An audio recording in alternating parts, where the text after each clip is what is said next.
Welcome to our channel. Today, we're diving into why you shouldn't be afraid of your boss. Because let's be honest, for many, the office can feel less like a workplace and more like a tense hostage situation. So, over the next few minutes, we're going to break down this irrational fear and arm you with the knowledge you need to take back control. Let's get started. Have you ever noticed how fear can make you say yes to everything? It's like your brain turns into a bobblehead. Suddenly you're not just doing your job, you're doing Susan's job, picking up Steve's dry cleaning and single-handedly keeping the office plant alive. This, my friends, is not sustainable. You have to remember, a good boss will respect your boundaries and your workload, and if they don't, well then it's time to set some firm boundaries. Don't be afraid to push back, to negotiate deadlines, to remind them that you are a human being with a finite amount of time and sanity. Your time and your sanity are valuable. Don't let anyone, not even your boss, tell you otherwise.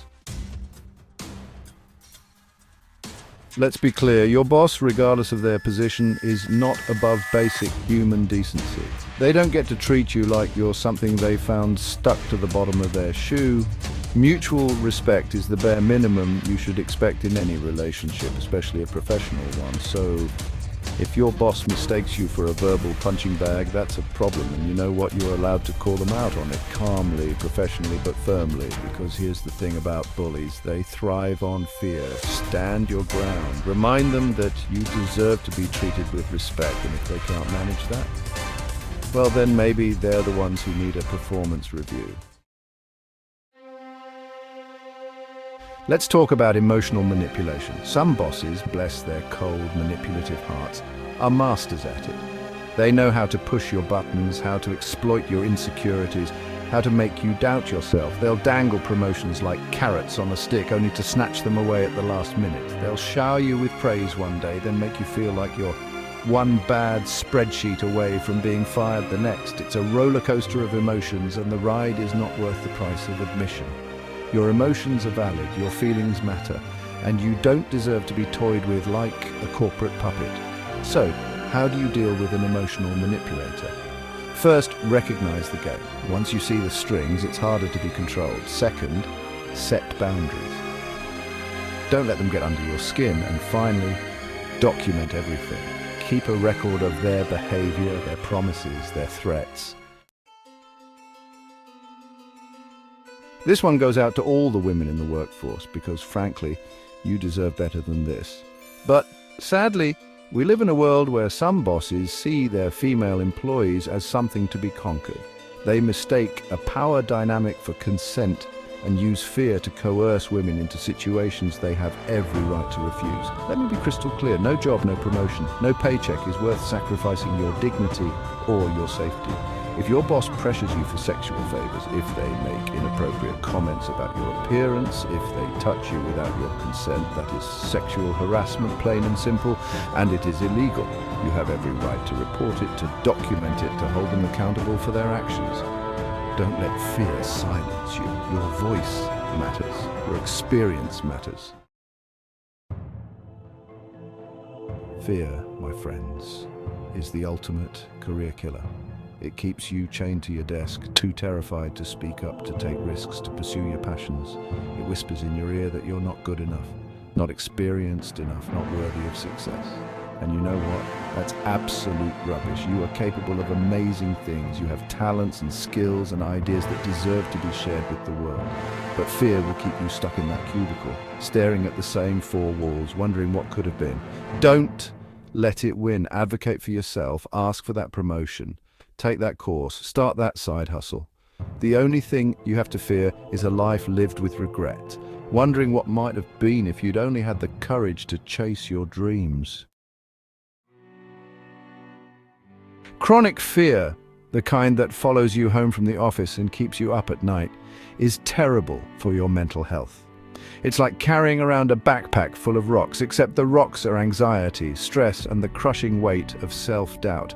And trust me, that backpack gets heavy after a while, so what can you do? First and foremost, prioritize your mental well-being. Make time for self-care, whether it's yoga, meditation, or binge-watching reality TV in your pajamas. Secondly, build a support network. Talk to your friends, your family, a therapist.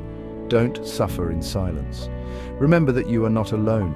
Countless people struggle with workplace anxiety and fear. The silenced symphony. Here's a little secret. Your ideas matter, your perspective is valuable, and the world needs to hear what you have to say. But fear is a master silencer. It tells you to stay quiet, to blend in, to never rock the boat. It convinces you that your ideas aren't good enough, that your voice doesn't deserve to be heard. And that, my friends, is a tragedy, because when you silence yourself, you're not just doing yourself a disservice, you're robbing the world of your unique gifts. So speak up, share your ideas, contribute to the conversation. You might be surprised by the impact you have. Remember, the world needs your voice, even if your boss doesn't seem to want to hear it. Workplace policies, I know, about as exciting as watching paint dry, right? But here's the thing. They're there for a reason. They're your shield, your armor, your legal protection against the worst excesses of a bad boss. Think of them as the fine print in the contract you never signed but are definitely bound by. So familiarize yourself with them, know your rights, understand the procedures for reporting harassment, discrimination, or any other form of mistreatment. Because knowledge, my friends, is power, and when you know your rights, you're less likely to be taken advantage of. Here's the thing about surviving a toxic workplace. You don't have to do it alone. Building a support network, finding your people, those colleagues who understand the struggle, it's crucial. Because sometimes just knowing you're not alone in the trenches is enough to get you through the day. So reach out, connect with your co-workers, grab coffee, vent, share war stories. You'll be surprised by the power of shared experience, the strength you can draw from knowing that someone else gets it. If you've tried everything, if the fear is crippling, if it's impacting your work, your health, your life, please don't hesitate to seek professional help. There is no shame in talking to a therapist, a counselor, a mental health professional. They can provide you with the tools and strategies you need to manage your anxiety, to cope with stress, to regain control of your life.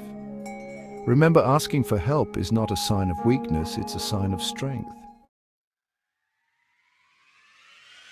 Thanks for watching. Remember, you deserve to work in a respectful and supportive environment. Don't let fear hold you back from achieving your full potential. You're capable, you're worthy, and you deserve to thrive both professionally and personally. If this video resonated with you, please give it a thumbs up, share it with your friends, and subscribe to our channel for more content like this. Now go out there and show the world what you're made of.